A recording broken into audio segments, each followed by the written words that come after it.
우리 말씀을 보겠습니다. 마태복음 7장 7절 8절 말씀을 우리 다 같이 읽겠습니다.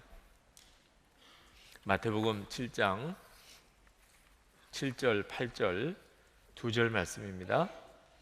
구하라 그리하면 너에게 주실 것이요 찾으라 그리하면 찾아낼 것이요 문을 두드리라 그리하면 너에게 열릴 것이니 구하는 이마다 받을 것이요 찾는 이는 찾아낼 것이요 두드리는 이에게는 열릴 것이니라. 아멘. 오늘부터 성령 집회 때 기도의 권능이라고 하는 주제로 시리즈 설교를 하겠습니다. 하나님께서 꽤 오래전부터 기도에 대한 마음을 계속 저에게 주셨어요. 제게 주어진 사역이 워낙 이 종잡기가 어려울 정도로 시간이 불규칙하고 또 많아짐으로 인해서 주님이 주시는 기도의 시간을 충분히 갖지 못하는 안타까움이 저의 개인에게도 있었습니다. 우리 교회에도 하나님께서 올해 들어와서 하나님께서 강력하게 기도의 부흥을 일으키고 계십니다.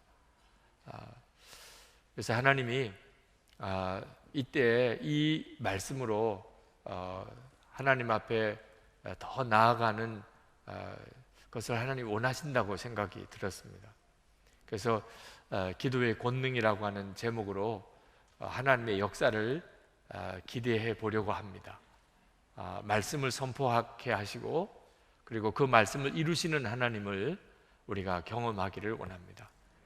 이번에 여러분들이 믿음으로 사는 실험을 했던 것과 똑같이 한번 여러분의 삶에 진정한 기도의 권능을 경험해 보는 시간이 되기를 원합니다.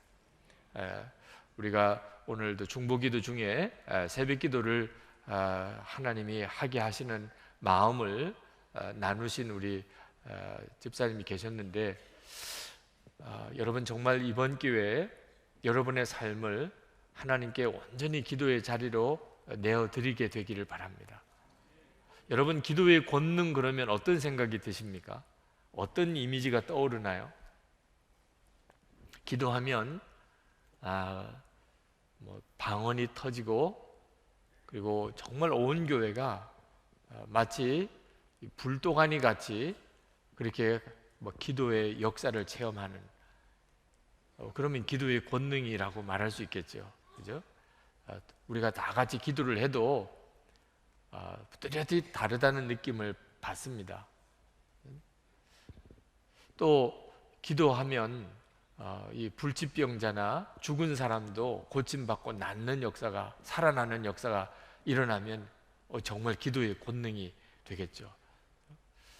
또 만약에 우리가 기도하면서 어떤 놀라운 기적들이 이렇게 나타나는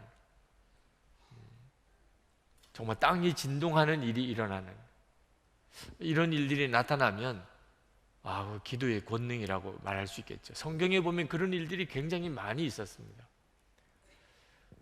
저는 이번 이 기도의 권능이라고 하는 말씀 시리즈 집회 기간 동안에 하나님께서 그와 같은 일들을 우리 가운데 이루시고 우리에게 그 체험을 하나님께서 우리에게 주시기를 원합니다. 그런 일들이 우리 가운데 일어나게 되기를 원합니다. 우리에게 어쩌면 그런 일들이 필요한지도 모르겠어요. 제가 오늘 어느 목사님으로부터 들은 이야기가 있습니다. 어느 장로님 이제 두 아들이 있는데 한 아들은 신학을 마치고 목사가 돼 있고 둘째 아들도 너 신학을 해서 목사가 되라. 그래서 억지로 신학교를 보냈어요. 본인은 그럴 마음이 아직도 없는데 아버지가 워낙 강권하시니까 신학교를 들어갔습니다. 근데 도무지 마음도 없고 또 재미도 없고 또 자신도 없고 그래서 자기는 신학교 그만두고 그리고 여러 가지 자기 진로를 찾아서 나가는데 다 길이 안 열리는 거예요. 이번에 기도원을 들어가게 됐는데 본인도 오죽 답답하면 그랬겠어요. 기도를 하고 싶어서 간 것도 아니고 신학교를 계속 하자니 자신도 없고 마음도 안 생기고 다른 길은 또 열리지도 않고 그래서 정말 오갈 데도 없는 처지에서 기도원회를 들어갔는데 그렇게 억지로 간 그 기도원에서 주님의 임재를 그가 경험을 했습니다. 주님이 자기와 자기에게 놀랍게 임하셔서 자기를 만지시는데 진짜 땅바닥에 완전히 그냥 엎드려져서 할 수만 있다면 땅 속으로 들어가고도 싶을 정도로 그런 느낌이었다는 거예요. 주님의 임재하심 앞에서 그 기도원에서 그렇게 주님의 임재를 경험하고 완전히 사람이 달라져 버렸다는 거예요. 그 아버지가 보기에, 아버지 장로님이 보시기에 매일 전도지를 가지고 나가서 전도하고 그렇게 기도를 뜨겁게 열심히 하고 이 신학교에서 주의 종이 되겠다고 하는 그 마음의 결심이 분명해진 것은 말할 것도 없고요. 주의 임재하심을 경험하고 나니까 사람이 완전히 달라져 버린 거예요. 사실은 주님의 임재는 이 시간에도 우리 가운데 충만하십니다. 두세 사람이 내 이름으로 모인 곳에 나도 그들과 함께 있겠다고 하셨거든요. 근데 주의 임재하심을 이 시간에 눈을 떠서 보는 사람과 보지 못하는 사람이 있을 뿐이에요. 저는 하나님의 부흥은 우리 모두가 다 함께 주의 임재하심을 바라보는 역사가 일어나는 것입니다. 여러분이 이런저런 많은 문제들이 있지만 그 모든 문제는 사실 여러분이 하나님을 바라보는 눈이 열리는 것에 달려 있습니다. 주님을 바라보는 눈이 뜨이고 나면 100가지 문제가 다 문제가 아니라고 느껴질 수도 있어요. 이것도 문제고 저것도 문제고 이것도 어렵고 저것도 시험이고 그게 주님을 바라보는 눈이 열리는 것과 관련해서 완전히 달라질 수 있어요. 지금은 여러분이 전혀 생각지도 못하던 어떤 것이 여러분의 소원이 되게 될 수도 있습니다. 저는 이 금년 성령 집회 때 우리가 하나님의 그 강력한 임재를 경험하고 싶어요. 기도 중에 그런 역사들이 일어나게 될 것을 기대합니다. 그런데 오늘 이 기도의 권능에 대해서 말씀을 전하는 오늘 이 첫 시간에는 제가 그러한 기도의 권능에 대해서 말씀드리고 싶지 않습니다. 오늘은 가장 강력한 기도의 권능,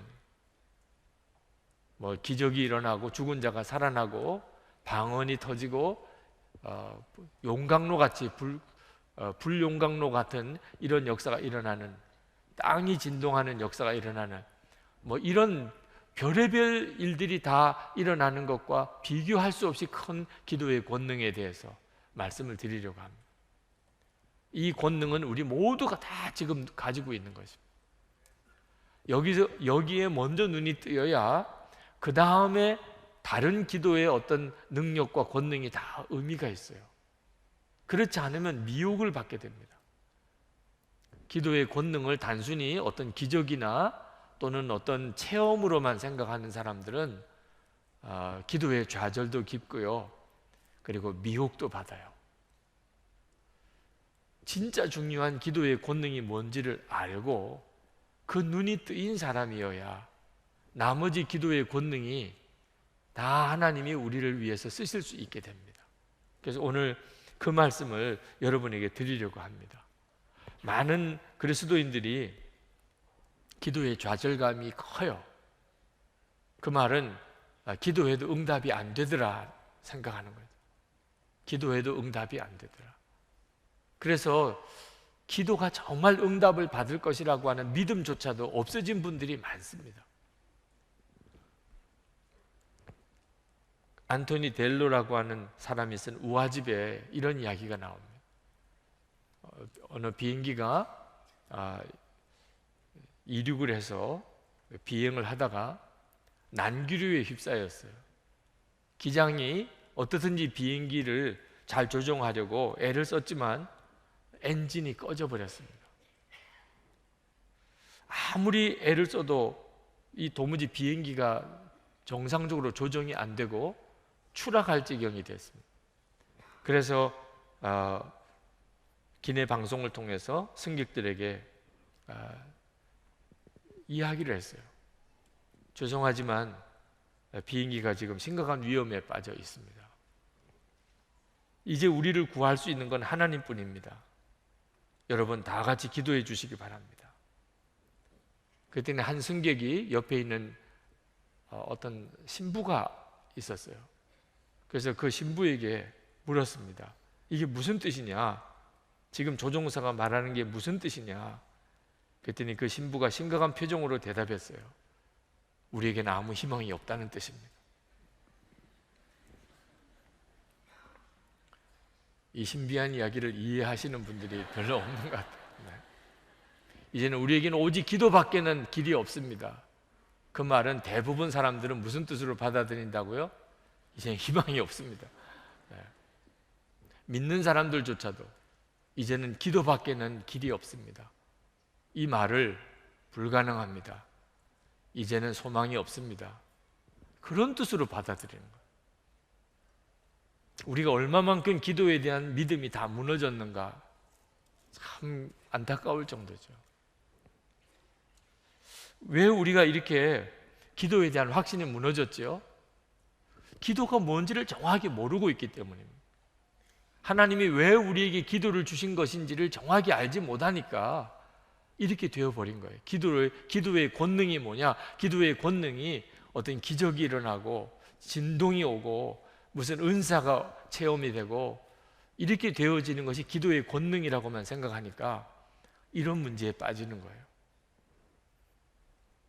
여러분, 우리가 정말 잘못 생각하고 있는 기도에 대한 이해는요, 내가 무언가를 얻기 위해서 하나님께 나아가서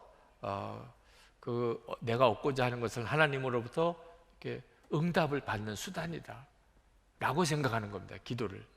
내가 문제가 생기고 또 내게 뭔가 부족하고 그럴 때 내가 하나님께 나가서 그걸 하나님으로부터 응답받는 수단이 기도다. 많은 사람이 그렇게 생각하고 있어요. 그래서 기도의 능력이라고 한다면 응답을 기도하는 것마다 받게 되는 거예요. 내가 구하는 것마다 다 이루어지는 거예요. 그리고 성경에 보면 그렇게 약속을 하신 것 같아요. 구하라 그러면 주실 것이요, 찾으라 그러면 찾을 것이요, 두드리라 그러면 열릴 것이니라. 약속을 분명히 하신 것 같아요. 그런데 실제로 기도 생활을 해보니까 그게 이루어지지 않는 거예요. 그래서 시험이 든 사람들이, 성도들이 꽤 많습니다. 기도에 대한 시험이에요. 이번 미국 코스타에 강사로 오셨던 노진산 목사님이라는 분이 교인들이 시험에 들었다는 내용에 대해서 한 이야기가 있어요. 교인들이 시험에 들었다는 이야기는 신학적으로 올바른 표현이 아니라는, 신학적으로 올바른 표현을 연구를 해보니까 시험이 들었다는 말을 이건 잘못 쓰고 있다는, 신학적으로 올바른 용어는 삐졌다는 거죠. 김 집사가 시험에 들었다, 그 말은 김 집사 삐졌다, 이런 뜻이에요. 그게 신학적으로 옳은 표현이래요. 그래서 다들 웃었습니다. 우리가 하나님께 시험 들은 사람들이 있어요. 하나님이 너무하잖아요. 대부분은요, 기도 응답을 안 해주셨다는 거예요. 내가 기도했는데 하나님 응답 안 해주셨어요. 그래서 시험 들었다는 거예요. 삐진 거죠. 네. 여러분, 분명히 주님께서 당신이 입으로 약속하신 겁니다. 구하면 주실 것이라, 찾으면 찾을 것이라, 두드리면 열릴 것이라. 그런데 여러분, 이 성경에 기도에 이런 약속이 항상 어떤 전제가 있다는 것을 꼭 명심해야 합니다. 실제로 하나님이 이 약속을 그대로 이루신다면 우리에게는 엄청나게 문제가 생겨요. 우리가 구하는 대로 다 이루어진다면, 그러면 우리에게 절대로 유익하지 않습니다. 우리는 성숙한 기도를 못해요. 우리는 충동적으로 진짜 나에게 유익한지 아닌지 정확히 알지 못하고도 하나님께 구합니다. 그러므로 우리가 구하는 대로 다 된다면 오히려 우리에게 어려워져요. 지나고 난 다음에 내 기도에 응답이 안 된 것이 오히려 감사하다고 깨닫게 되는 일이 많습니다.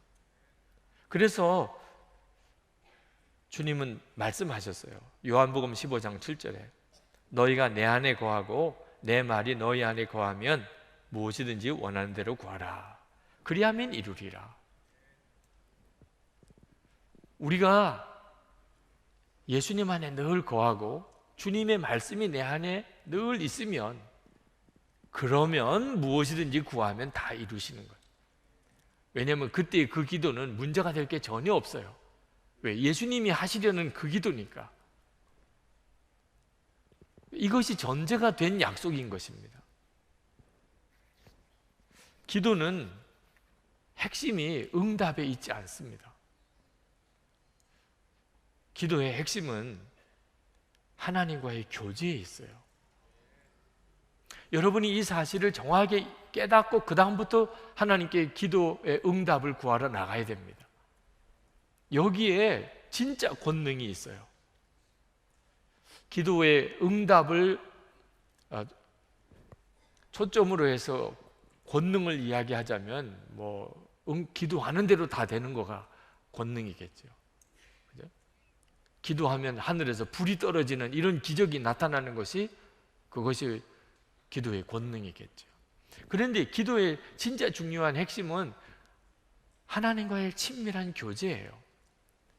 이런 관점에서 보자면, 그러면 오늘 이 시간에 여러분 모두가 다 누리고 있는 축복입니다. 만약에 우리가 기도의 응답만을 원해서 하나님께 기도한다면 우리는 하나님에 대해서 계속 불만을 가지게 됩니다. 마치 우리 집에 아이들이 부모님에 대해서 불만을 가지는 이유가 뭐죠? 해달라는 대로 안 해주니까 불만. 자녀들이 부모에게 대해서 불만을 가지는 이유는 자기가 원하는 대로 안 해주니까, 그러니까 불만을 갖게 되는 겁니다. 부모님이 계시다는 것 자체가 엄청난 축복이죠. 내게 아버님이 계시고 어머님이 계시고 그렇게 내가 함께 살 수 있다는 것 자체가 사실은 엄청난 축복이거든요. 그런데 자기가 원하는 것을 부모로부터 이렇게 얻지 못한 것 때문에 그는 마음에 불만을 가집니다. 우리가 기도에 대해서 기도를 잘못 이해하면 어떻게 되는지를 그대로 보여주는 거예요. 우리가 기도에 응답에 초점을 맞추면 그 좋으신 하나님이 나에게는 불만의 대상입니다. 그런데 관계의 축복을 깨달으면, 그러면 내 마음은 응답이 되든지 안 되든지 상관없이 항상 감사해요. 하나님이 나의 아버지가 되셨다는 것만, 그것만으로도 너무너무 감사한 거예요. 우리가 우리 집에 아이들을 이렇게 보면 그 아이들은 지금 너무나 감사한 조건 속에 있습니다. 본인이 깨닫지 못해서 그렇죠. 부모와 함께 있다는 것, 부모의 보살핌 속에 있다는 것. 만약에 그것이 없어지고 나면 비로소 그때 그 아이가 깨닫게 되죠. 엄마 아빠가 같이 있다는 게 얼마나 큰 복인가. 저는 저희 어머님이, 제가 신학교 다닐 때 세상을 떠나셨는데, 어머님이 세상을 떠나시고 난 다음에 비로소 어머님이 집에 계시다는 게 얼마나 큰 축복인가를 알았어요.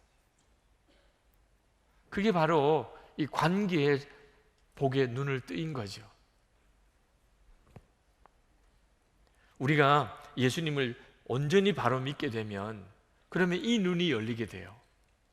나는 죽고 예수로 사는 십자가의 복음이 우리를 완전히 삶을 바꾸는데 가장 큰 변화가 기도예요.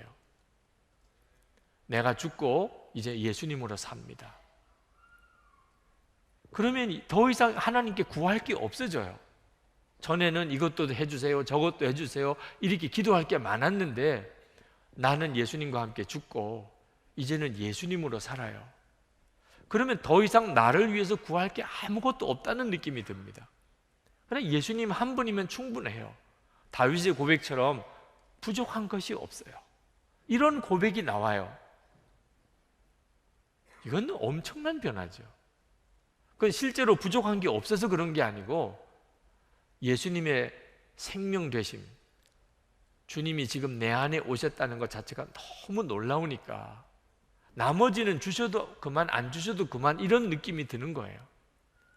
그런데 기도가 아예 없어진 건 아닙니다. 기도가 달라져요.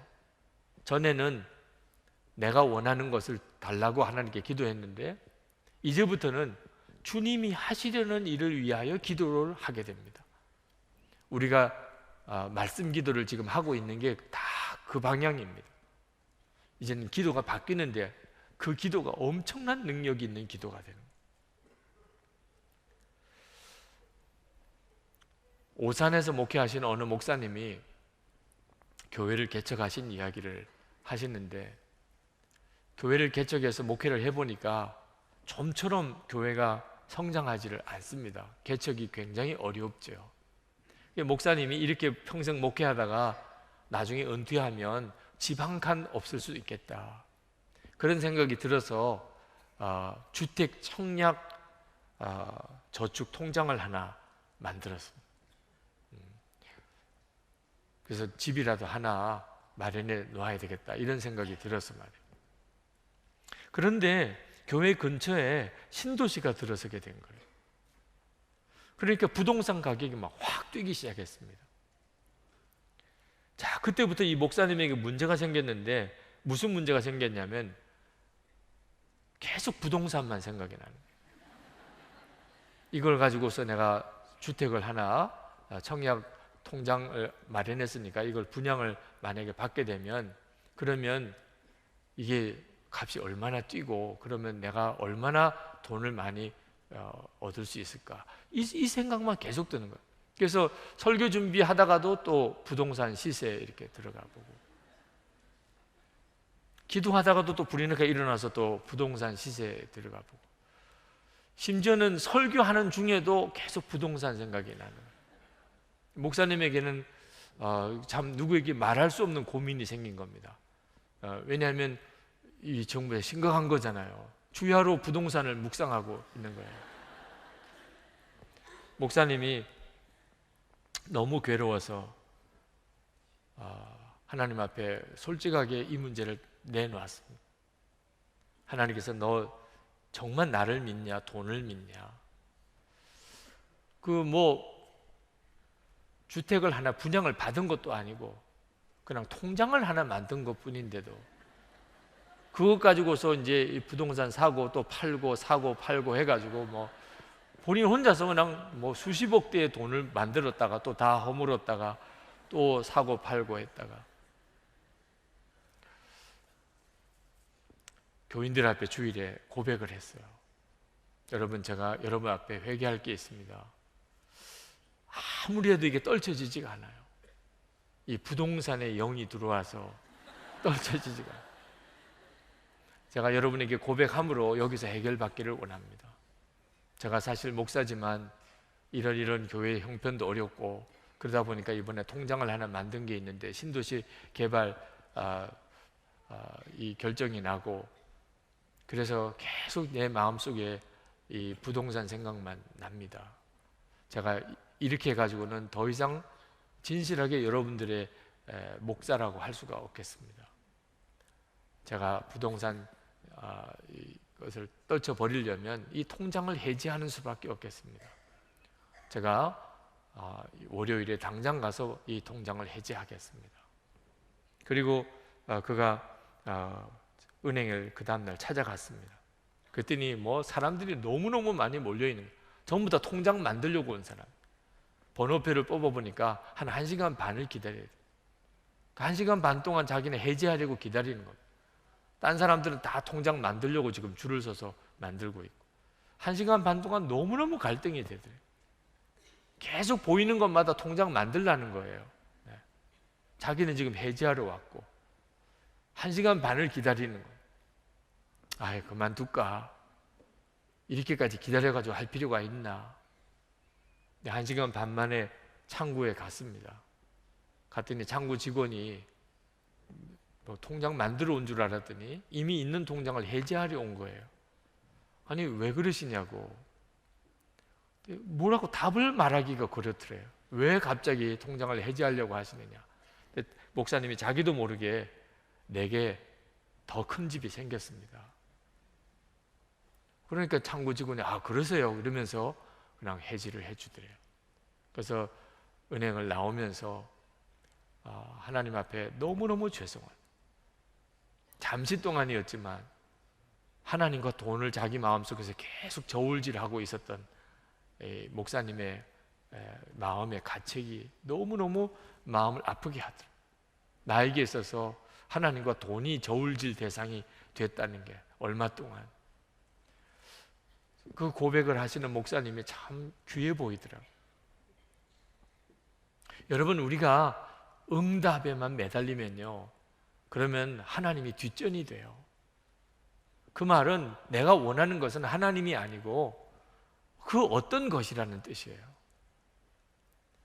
우리가 기도를 정말 간절하게 하는 이유가 뭡니까? 목적이 하나님에게 있습니까? 아니면 무언가 이루고 싶은 어떤 일 때문입니까? 여러분, 우리가 이처럼 기도를 해도 기도를 받으시는 하나님이 목적이 아니고 응답의 목적이 있게 되는 이유는요, 우리가 타락했기 때문이에요. 타락한 이후부터 그렇게 됐습니다. 아담과 하와가 선악과를 먹고 타락하지 않았다면 오늘 우리처럼 이렇게 기도할 이유가 없어요. 에덴 동산에서 아담은 하나님과 함께 거했습니다. 죄가 없었던 때였기 때문에 하나님과 늘 자유롭게 편안하게 대화했었어요. 에덴 동산에서 하나님과 아주 스스럼 없이 대화했어요. 여러분의 자녀들이 여러분들과 같이 대화하는 것처럼. 죄 없을 때는요, 아담은 하나님과 얼굴을 보면서 대화했어요. 굳이 무슨 특별한 기도의 형식도 필요하지 않았어요. 간절히 막 부르짖을 필요도 없었어요. 그냥 일상적인 에덴 동산에서의 삶이 하나님과 그냥 충분하고 풍성한 교제였어요. 그런데 선악과를 따먹고 모든 게 달라졌습니다. 결정적인 것은 하나님과 교제가 끊어진 거예요. 하나님과 얼굴을 대하여 이야기하는 것은 이제 불가능해졌어요. 왜냐하면 하나님은 너무나 무서운 대상이에요. 가까이 할 수 없는 대상이 되어버렸어요. 그리고 에덴 동산에서 내쫓겼죠. 그런데 하나님께서 아담을 그냥 죽이지 않으시고 하나님이 은혜를 허락하셔서 어떤 관계의 끈은 두셨어요. 그러나 하나님 앞에 나아가려면 이제는 정말 절차가 복잡합니다. 우선 속죄 제사를 드려야 됩니다. 그리고 하나님께 나아갈 수 있는 길 하나는 열어두셨어요. 그때부터 우리에게 있어서 기도는 굉장히 어려운 일이 되어버렸어요. 그냥 아무렇지도 않은 문제로 하나님께 나아간다는 걸 상상할 수도 없어요. 정말 힘들고 어려운 일이 생길 때 이건 하나님밖에 해결해 주실 수 없는 이런 문제가 생겼을 때 그때는 이제 나아가야죠. 그런데 나아가려면 속죄 제사를 드려야 돼요. 하나님을 정말 멀찍하면서 이렇게 바라보면서 나를 불쌍히 여겨달라고, 하나님 나를 정말 책망하지 말아달라고, 나를 벌하지 말아달라고, 그렇게 하나님 앞에 정말 엎드린 자세로, 그러면서 정말 눈물로, 애통함으로, 간절함으로 그렇게 하나님께 나아가서 겨우 하나님 정말 이 소원을 이루어 주세요, 하나님 이것 좀 제발 해결해 주세요, 이런 식으로 기도를 하게 된 거예요. 기도가 그래서 생긴 거예요. 선악과를 따먹고 에덴도 쫓기고 난 다음에 하나님께서 그나마 하나님과의 관계의 끈을 허락하신 바, 문제가 생기면 기도할 수 있는 끈은 허락해 주셨어요. 그러나 그것은 에덴 동산에서 하나님과 교제하는 것과는 비교가 안 되는 것이었어요. 그때부터 기도는요, 우리에게 힘든 일이 됐어요. 그런데 예수 그리스도의 십자가의 은혜 때문에 이것도 완전히 달라지게 됩니다. 기도가 달라진 거예요. 예수 그리스도의 십자가의 속죄로 하나님의 자녀가 된 그리스도인들은 이전에 하나님께 나아가던 방식의 기도는 완전히 이제는 사라지고, 기도가 에덴 동산에서 아담이 죄 짓기 전에 그 상태로 회복이 된 거예요. 이것이 지금 우리가 누리고 있는 기도의 축복이에요. 그 결정적인 것이 하나님을 아버지라고 부르라고 한 거예요. 하나님을 아버지라고 부르라. 아직도 여러분 기도에 답답함이나 어려움이 여전히 있습니다. 아직까지 우리 안에 진정한 충만함이 오질 않아요. 기도의 권능이 무언가, 기도의 권능은 에덴 동산에서 아담이 죄짓기 전에 하나님을 대할 때 그 마음이 바로 가장 강력한 기도의 권능이에요. 그 기도의 권능이 없으니까 우리는 여전히 기도가 어려워져요. 어렵다고 느끼는 거예요. 막연하게 느끼는 거예요. 예수님께서 우리에게 그 문을 활짝 열어주셨는데 그것은 아버지라고 부르라. 여러분이 하나님을 아버지라고 부르라고 하는 이 기도를 온전히 여러분이 붙잡으면 기도문은 활짝 열립니다. 그냥 어린아이가 아버지라고 부르는 하나님을, 하나님의 임재 안에서 하나님께 친밀하게 기도하는 놀라운 특권을 우리가 받았습니다. 예수 그리스도의 십자가의 은혜로 기도가 회복이 된 거예요. 구원이 뭔가? 기도가 회복이 된 겁니다. 힘들고 정말 두렵고 그리고 응답이 될지 안 될지 막연한 그 기도에서 우리는 하나님을 아버지라고 부르는 아주 친밀하게 하나님께 다가갈 수 있는, 무슨 말이든지 하나님께 할 수 있는 이런 기도의 축복을 받은 거예요. 에덴 동산의 기도가 회복이 된 겁니다. 이것이 권능인 거예요. 기도의 권능, 진정한 의미에서의 기도의 권능. 우리는 늘 응답에만 매달려 있었기 때문에, 또는 어떤 기적과 같은 것에 매달려 있어서 생각했기 때문에 그게 무슨 크게 대단한 것이라고 여기지 않을 수 있지만, 아담과 하와가 그게 대수롭지 않게 여겼기 때문에 잃어버린 거예요. 에덴 동산에서 아담과 하와는 아무 부족함이 없었어요. 하나님 앞에 특별히 구할 것도 없었어요. 부족한 것도 없으니까. 그게 하나님과의 친밀함 속에서 살았던 사람이 누리는 축복이에요. 그런데 아담과 하와가 어느 날 하나님 말고 그 어떤 것을 구하기 시작을 한 거예요. 물론 마귀가 부추겼지만 아담과 하와의 마음속에 하나님과 친밀하게 교제하는 것이 그게 대수롭지 않게 생각이 들어요.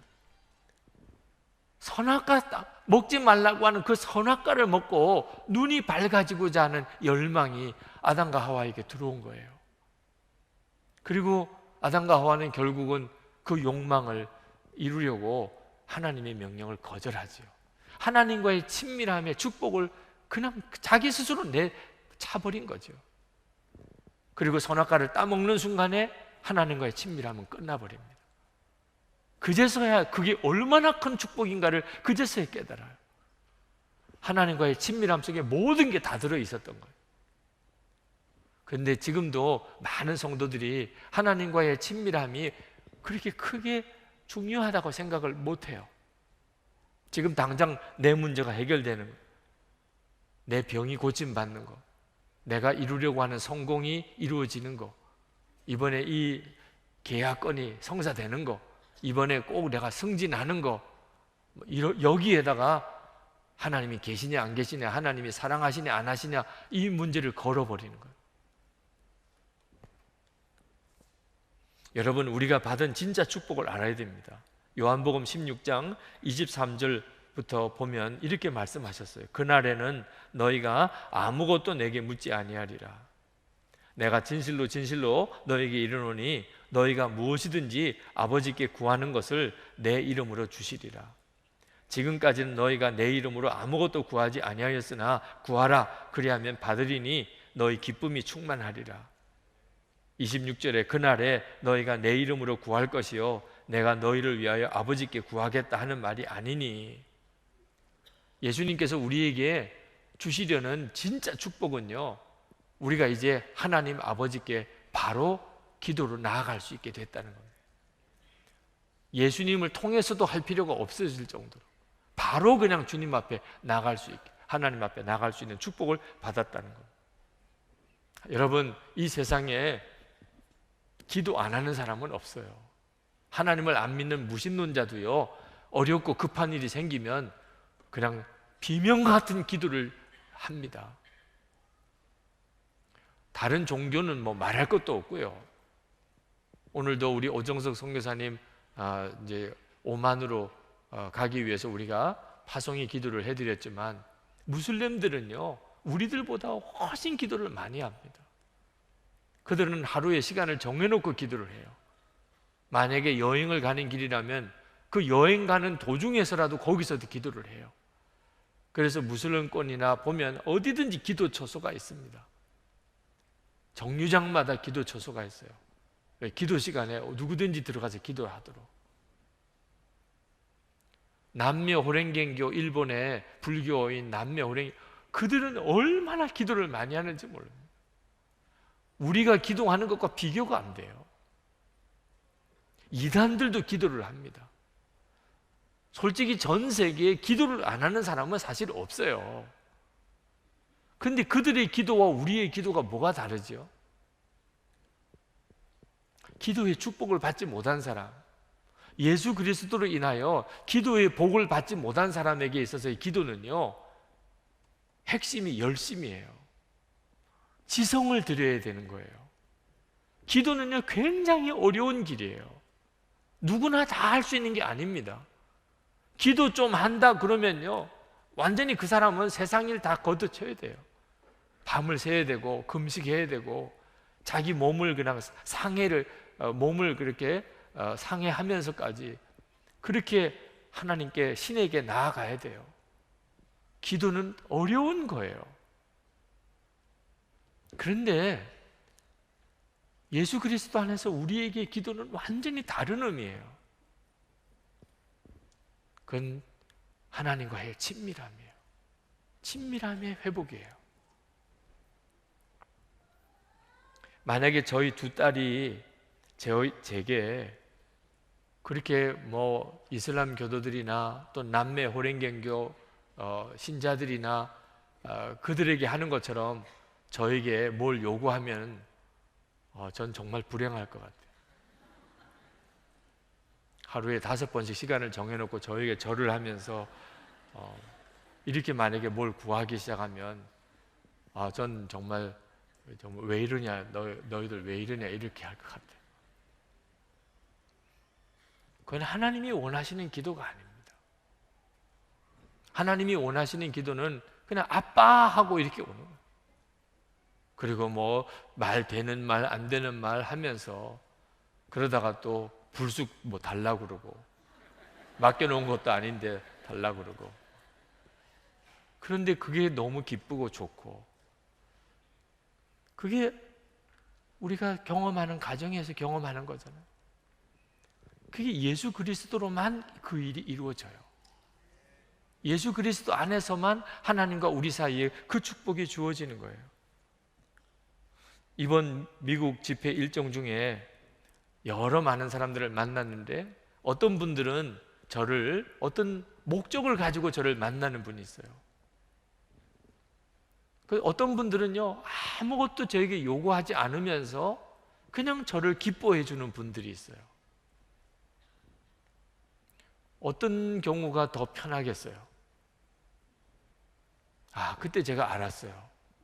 우리가 하나님께 나아갈 때 하나님 앞에 무언가를 요구하면서 나아가는, 하나님 저 오늘 성령 집회 왔어요, 이번에도 안 해주면 저 진짜 삐칠 거예요. 물론 주님이 그렇게라도 오는 사람을 뭐 싫어하시겠어요. 그렇지만 만약에 오늘 기도하는 분 중에 하나님 앞에 특별히 뭐 이것 달라 저것 달라 하는 게 없어요. 그냥 주님 앞에 기도하는 시간이 즐거워서, 주님께 기도하는 시간이 그냥 그게 즐거워서, 그냥 주님께 기도하는 그 자리에 있고 싶어서. 저는 우리 주님도요, 우리가 뭘 요구하지 않으면서 주님을 그냥 즐거워하는 경우 얼마나 편하실까, 그런 생각이 들어요. 우리가 하나님께 기도할 때 응답에다 초점을 맞추느냐, 주님과의 교제에다가 초점을 맞추느냐 하는 것이 얼마나 다를까 하는 것을 우리가 생각해야 합니다. 예수 그리스도를 정말 구주로 믿는 우리들에게 있어서 기도의 특징은요, 열심이 아니고 친밀함이에요. 그냥 기도가 좋은 거예요. 기도하는 시간이 편한 거예요. 그렇다고 해서 하나님께 딱히 뭘 얻고 싶은 게 있는 것도 아니에요. 그냥 기도가 좋은 거예요.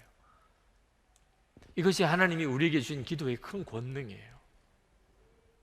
그리고 그 기도의 생활 중에 하나님이 나에게 어떤 기도를 시키시는 거예요.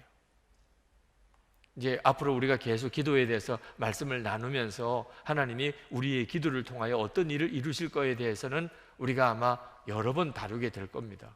그러나 기본적으로는요, 기도는 그냥 주님과 함께 친밀하게 교제하는 겁니다. 그래서 성경에 보면 이해가 안 되는 기도에 대한 권면이 나옵니다. 데살로니가전서 5장 17절에 쉬지 말고 기도하라.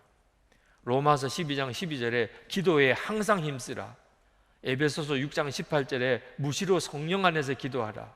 골로새서 4장 2절에 기도를 항상 힘쓰고, 빌립보서 4장 6절에 모든 일이 기도와 간구로 하나님께 아뢰라. 어떻게 이렇게 할 수 있어요? 우리가 어떤 응답을 받기 위한 기도는요, 이렇게 못해요. 기도가 그냥 주님과 함께 교제하는 것이어야 이렇게 기도할 수 있어요. 기도가 주님과의 친밀함인 사람, 그런 사람은 이렇게 기도할 수 있어요.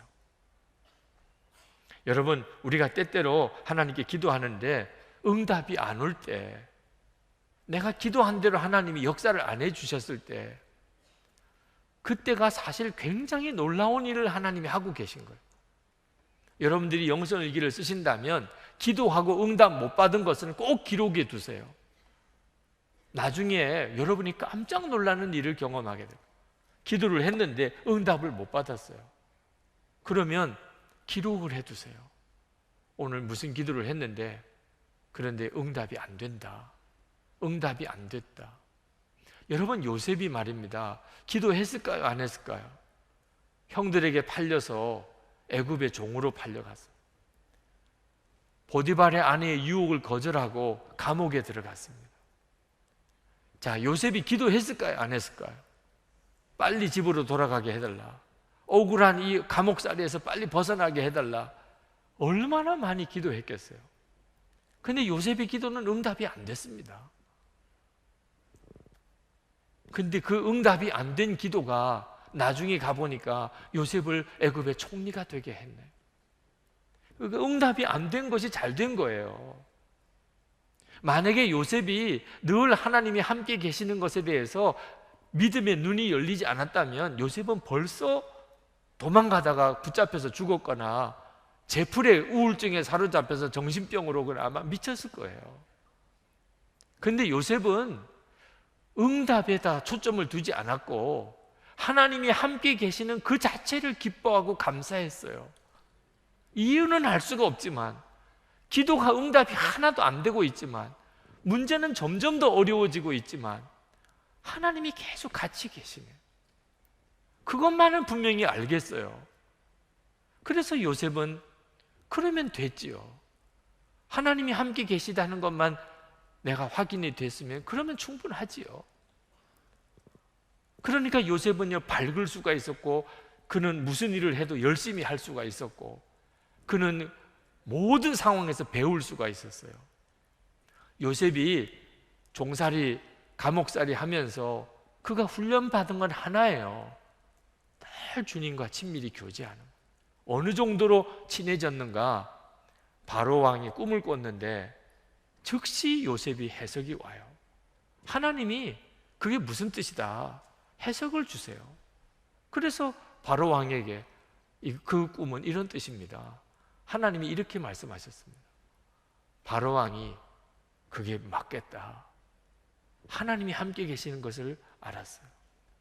그러니까 여러분, 이제부터 여러분이 하나님 앞에 나와서 기도할 때 기도를 하고 응답은 진짜 주님께 맡기는 거예요. 기도 그 자체가 축복인데, 내가 이렇게 하나님 아버지라고 부르면서 기도할 수 있는 것 자체가 엄청난 축복인데, 그리고 내가 기도한 것에 대해서 하나님이 어떻게 이루실지에 대해서는 그냥 흥미롭게 관심을 가지고 지켜볼 뿐이에요. 근데 이번에 안 됐어요.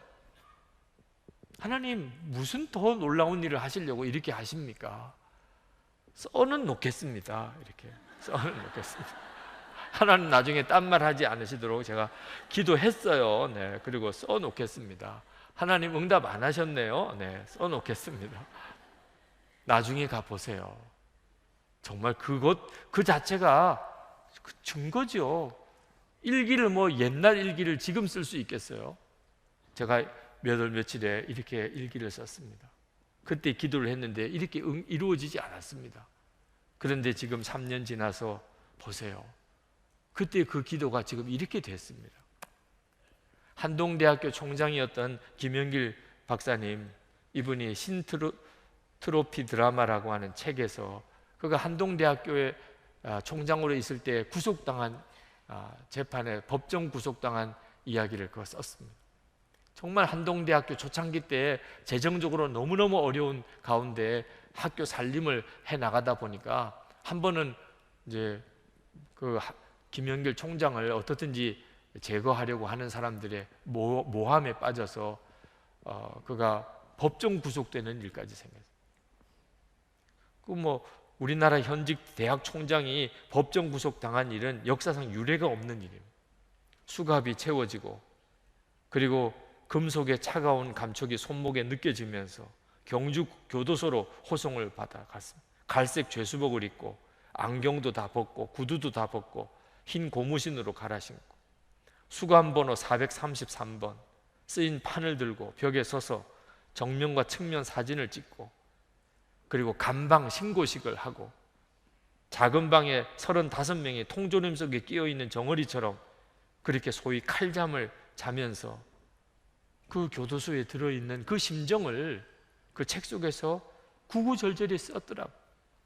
그렇게 힘들게 기독교 대학을 한번 만들어 보자, 그런 목사님의 호소를 사명으로 받아들고 그리고 다 자기에게 좋은 자리 다 내놓고 그렇게 가서 헌신했는데 결과는 이게 뭐냐 말이에요. 그리고 그 과정에서 얼마나 하나님께 기도했는데 이 법정 구속까지 됐어요. 진짜 무너질 만하죠. 근데 그 교도소에서 하나님 앞에 기도하는데 도무지 마음이 안 잡히다가 어느 날 갑자기 하나님이 나에게 특별 휴가를 주셨구나. 너무 대학 총장으로서 그동안 학교를 설립하는 과정에서 너무 힘들고 어렵게 내가 사니까 하나님이 너 이렇게 안 하면 너 쉬지 못하겠다. 그래서 나에게 휴가를 주셨구나. 이런 생각이 번뜩 든 거예요. 그리고 무릎을 꿇고 기도를 합니다. 저는 지금 하나님 앞에 절대적으로 아무것도 없이 서 있습니다. 이름도 명예도 지위도 자존심도 염려도 없이 이렇게 서 본 적이 없었습니다. 비록 지금 고통과 슬픔이 있을지라도 저는 모든 것을 벗어버리고 진정한 자유를 누리고 있습니다. 지금까지 앞만 보고 달려왔는데 이제 하나님이 저를 잠시 멈추게 하셨습니다. 이 특별한 곳에서 특별한 방법을 통해 저를 자유케 하시고 저를 1대1로 만나주고 계십니다. 이곳이 제 기도의 자리며 제가 주님을 만나는 다락방입니다. 김영길 총장님은 상황이 점점 더 꼬여 들어가는 어려운 처지에 한 가지, 이렇게 기도만 하고 있을 수 있는 내 시간이 없었잖아. 그동안 성경 보고 기도하고 성경 보고 기도하고, 와, 하나님이 나에게 휴가를 주셨구나. 그러면 하나님, 저는 좋습니다.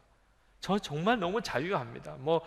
뛰어다닐 것도 없고 다닐 수도 없고 지금 감옥에 있으니까 완전히 그냥 나는 너무 자유야. 무거운 짐 다 내려놨습니다. 그리고 주님과 만나는 제 기도 자리고 다락방입니다. 그로부터 5개월이 지난 날 그가 재판에서 무죄 선고를 받았어요. 그리고 풀려났습니다. 그리고 학교로 복귀를 했는데 사람들이 다 환영하고 잘 나오셨다고 다행이라고 이렇게 이야기를 할 줄 알았더니 왜 이렇게 빨리 나오셨냐고 이런 반응을 받았다는 거예요. 그 담당 총무처장이 아니 총장님 조금 더 계시다가 나오시지 이렇게 나오시는 거예요. 왜 그러냐 그랬더니 총장님이 구속을 당한 뒤부터 매일 9천만 원씩 후원금이 들어오고 있다. 한동대학 사태가 막 알려지면서 막 후원금이 막 들어오기 시작하는데 매일 9천만 원씩.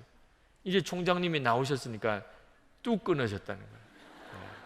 조금만 더 있으면 우리가 정말 학교 재정이 막 넘칠 정도인데 조금 더 계시지 이렇게 나오셨냐고. 뭐 그런 조크 같은 글도 거기다가 쓰셨더라고요.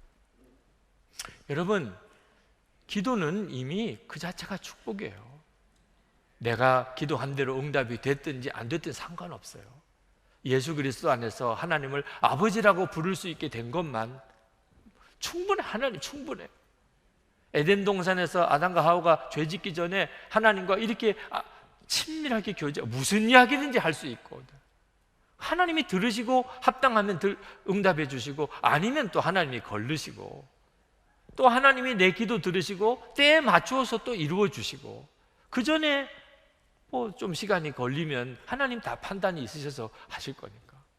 이제는 내가 하나님을 완전히 믿으니까 내가 하나님께 기도에 감동을 주시는데 기도할 뿐이고.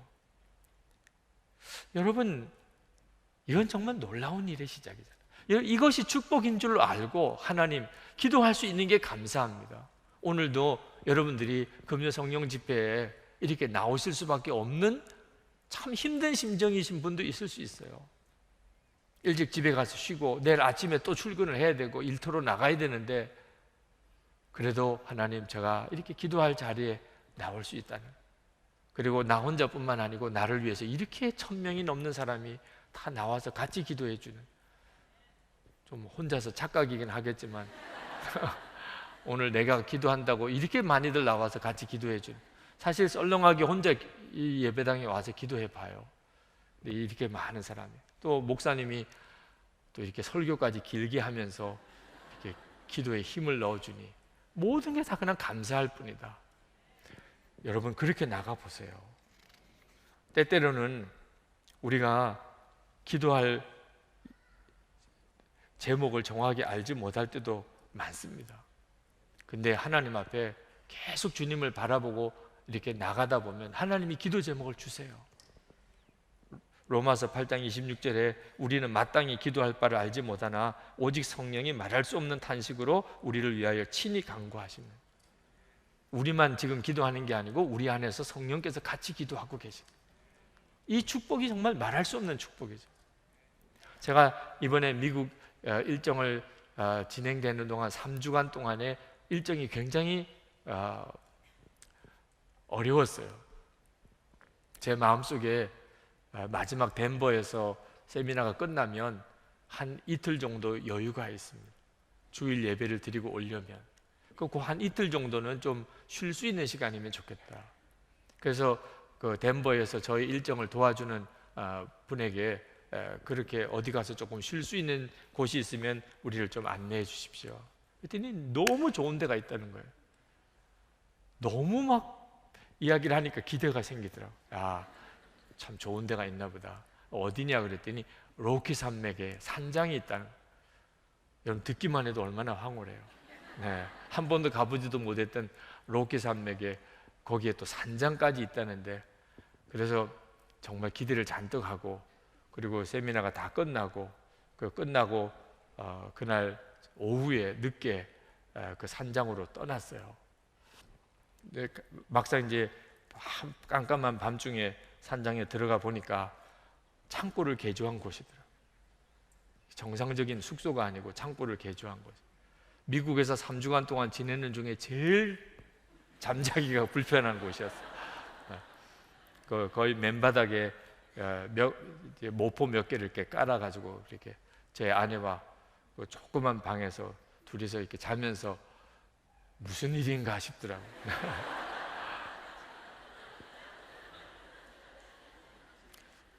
뭐 야영을 하신 분들은 그것보다는 훨씬 나을 것 같아요. 네. 텐트 치고 야영을 하는 것보다는 훨씬 나은 여건이긴 합니다만 조금 마음이 심란하더라고요. 여기서 이틀을 계속 보내야 된다는 게 좀 어렵더라고요. 아침에 눈을 떴는데 다들 잠을 자고, 또 전체 통으로 같이 있어서 뭐 따로 또 기도할 자리가 있는 것도 아니고, 그래서 바깥으로 그냥 나왔습니다. 아주 바깥 공기는 아주 맑고 좋기는 합니다만 그 산으로 이렇게 올라가면서 기도를 했어요. 하나님, 왜 이러시나요? 이런 생각이 들었어요. 좀 이틀은 쉬었다가 와야 한국에 돌아가도 계속 일정이 지금 계속되는데 좀 쉬어야 되는 일정인데 하나님 정말 이거 좀 너무하신 거 아닙니까? 이런 느낌이 좀 들더라고요. 근데 그때 하나님께서 제 마음속에 아무것도 평가하지 마라. 좋다, 나쁘다, 아무것도 너 그렇게 분석하려고 하지 마. 그냥 나만 바라봐. 나만 바라. 정말 주님이 그렇게 정말 말씀하시는 것 같았어요. 그래서 주님 그렇게 하겠습니다. 뭐 기대했던 그런 기가 막힌 어떤 휴양지에 온 것도 아니고 영 불편하게 짝이 없는 그런 곳에 와 있지만 하나님, 제가 아무것도 평가하지 않고 아무것도 분석하려고 하지 않고 그냥 계속 주님만 그냥 바라보겠습니다. 그러고 나니까 비로소 이렇게 보이기 시작해요. 이야, 자연이 아름답구나. 그 산장이라고 하는 곳은 정말, 그런데 밖에 나와 보니까 그 나무나 산새나 기가 막힌 곳이더라. 그리고 느껴지는 이런 공기나 모든 게 너무너무 참 기가 막힌 곳이다. 그래서 비로소 하나하나 이렇게 느끼기 시작했어요. 새소리도 그렇고 부드러운 바람도 느끼고, 그러면서 제 마음속에서 찬양이, 감사가 나오고, 그리고 늘 하나님 앞에 드리던 기도를 쭉 그 산길을 걸으면서 기도를 했어요. 그러면서 이제 제 마음속에 내가 너무 섣불리 내가 보고 듣는 것으로 판단하고 있었구나. 그리고 하나님, 제가 정말 그렇게 하겠습니다. 근데 그날 오후에 갑작스럽게 동행했던 목사님 한 분이 응급사태가 생겼어요. 그래서 응급병원을 이렇게 찾고, 그리고 이제 가까운 곳에 있는 제일 가까운 병원으로 함께 갔던 분들이 다 같이 이제 차를 타고 그분을 돌보면서 응급실에 갔습니다. 응급실에 가서 응급조치를 하고 그러느라고 거의 밤 늦은 시간이 됐어요. 저녁도 못 먹고,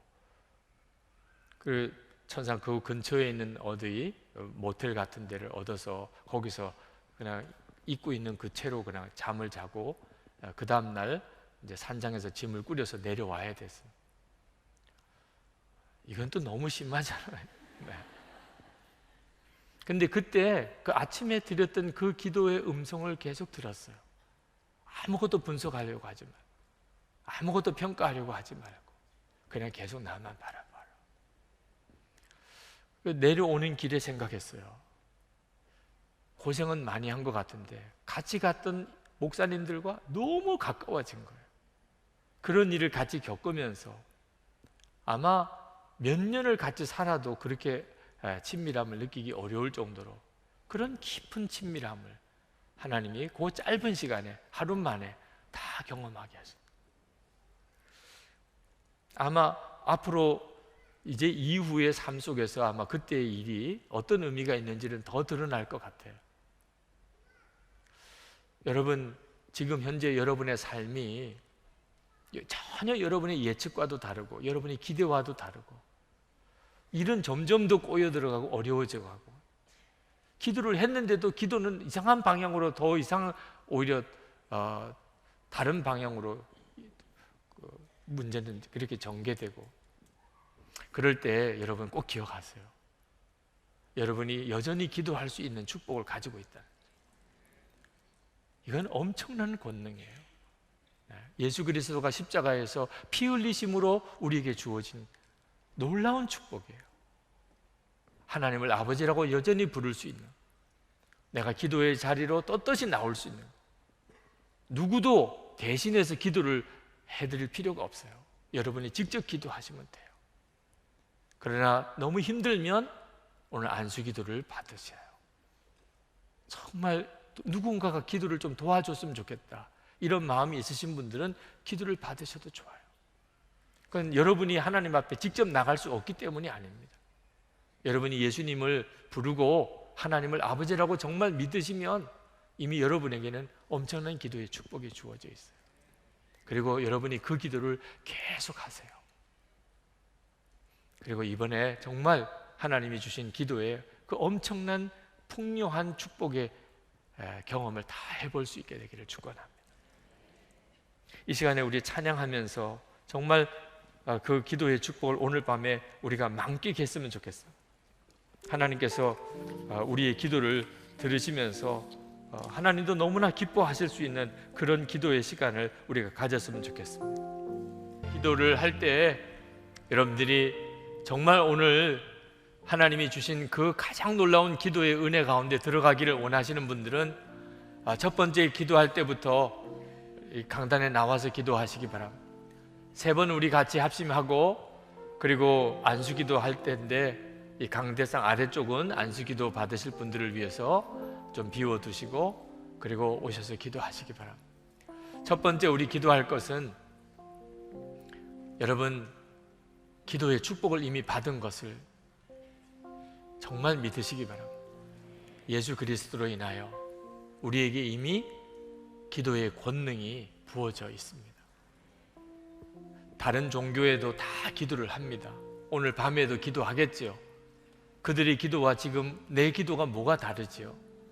예수 그리스도로 인하여 하나님께 아버지라고 부르며 달려갈 수 있는 친밀함을 이미 우리는 축복받았습니다. 그 일을 인하여 우리 오늘 하나님 앞에 감사하십시다. 귀한 것을 귀하게 여기지 못하면 잃어버리게 됩니다. 하나님, 제가 하나님께 아버지라고 예수님의 이름을 붙잡고 나아갈 수 있는 이 축복을 인하여 감사합니다. 제가 이 기도의 축복을 놓치지 않겠습니다. 하나님, 나는 이미 엄청난 기도의 복을 받았습니다. 기도의 권능을 제가 받았습니다. 주님을 찬양합니다. 여러분들이 진심으로 하나님이 여러분에게 주신 이 기도의 축복을 감사함으로 고백함으로 올려드리기 원합니다. 우리 다 같이 하나님 앞에 기도하겠습니다. 은혜와 사랑에 충만하신 아버지 하나님, 하나님의 크고 놀라우신 하나님의 은혜를 인하여 감사합니다. 이 시간에 우리 하나님 앞에 붙잡고 기도할 말씀이 기도하라입니다. 구하라. 이건 엄청난 허락이고 축복입니다. 구하라. 허락해 주신 것입니다. 하나님께서 나에게 이제는 허용해 주신 것입니다. 하나님, 그러므로 하나님, 제가 이제부터 마음껏 기도하겠습니다. 주님, 구하라고 허락해 주셨으니 제가 내 삶의 모든 영역에서 하나님 앞에 수시로 주님께 기도하는 삶을 살겠습니다. 하나님, 이제부터 나의 삶은 기도의 삶입니다. 기도의 삶입니다. 기도하면서 살아가겠습니다. 기도하면서 하나님께 나아가겠습니다. 이 축복을 실제로 내 삶에서 누리며 살겠습니다. 우리 다 같이 따라 하시고 기도하시겠습니다. 주여, 기도의 문을 열어주시옵소서. 기도의 문을 열어주시옵소서. 주여, 기도의 문을 열어주시옵소서. 주여, 기도의 문을 열어주시옵소서. 주여, 기도의 문을 열어주시옵소서. 주여, 기도의 문을 열어주시옵소서. 주여, 역사해 주시옵소서. 주님, 은혜 위에 은혜를 더하여 주시기 원합니다. 하나님의 능하신 손에 하나님 같이 하여 주시기 원합니다. 주의 권능으로 더하여 주시기 원합니다. 아버지 하나님, 이 시간에 기도의 권능이 우리 가족들에게, 우리 온 교인들에게, 교회들 위에 부어지기를 위해서 기도하십시오. 하나님, 기도의 권능이 우리에게 부어지기를 원합니다. 하나님, 이번에 우리의 모든 가족들이 기도의 분명한 체험을 하게 되기 원합니다. 선한 목자 교회가 기도의 차원이 완전히 달라지는 역사가 일어나게 되기를 원합니다. 교회들, 한국 모든 교회들 안에 다시 한번 기도의 능력이 부어지게 되기를 원합니다. 주여, 우리 모두를 하나님 기도로 다시 일으켜 주시옵소서. 우리의 주여 3번 부르짖고 기도하겠습니다. 주여!